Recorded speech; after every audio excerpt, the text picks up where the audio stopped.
ஓம் ஸ்ரீதாரா நேயர்களுக்கு வணக்கம்.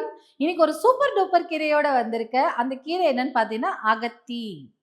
இத செஸ்பானியா கிராண்டிஃப்ளோரான்னு இங்கிலீஷ்ல சொல்றாங்க. இந்த இலையை சாறு எடுத்து நம்ம நல்லெண்ணெயோட சேர்த்து உச்சந்தலையில தேய்ச்சிட்டு ஒரு 5-10 நிமிஷம் தான், அதுக்கு மேல ஊற வைக்கக்கூடாது. தலை குளிச்சு வர பித்தத்தினால் வர தலைவலி, உடல்ல இருக்கிற பித்தம், உஷ்ணம் இது எல்லாமே தணிச்சிடும். அதை தாண்டி இந்த கீரையை சமைச்சு சாப்பிட்டுட்டு வந்தோம்னா, இப்போ நம்ம வெளியில சுத்துறதுனால ஹீட் ஆயிடும், பாடி ஹீட் ஆயிடுச்சு, அப்புறம் வந்து எனக்கு ஹீட்டு கட்டி வந்துருச்சு, ஹீட்ல வயிறு வலிக்குது அப்படிலாம் சொல்றாங்கல்ல, அந்த மாதிரியான விஷயங்கள், உஷ்ணத்தினால் வர விஷயங்கள் தீரும். இந்த காஃபி, இந்த டீ எல்லாம் குடிக்கும்போது உடல்ல பித்தம் ஜாஸ்தி ஆகுதுன்னு சொல்றாங்க. அதனால நிறைய ப்ராப்ளம்ஸ் வருதுன்னு சொல்றாங்க. அப்பெல்லாம் அதுக்கெல்லாம் கூட இந்த கீரையை சமைத்து உண்ணும்போது இந்த மாதிரி பிரச்சனையெல்லாம் தீர்ந்துட்டே வரும்.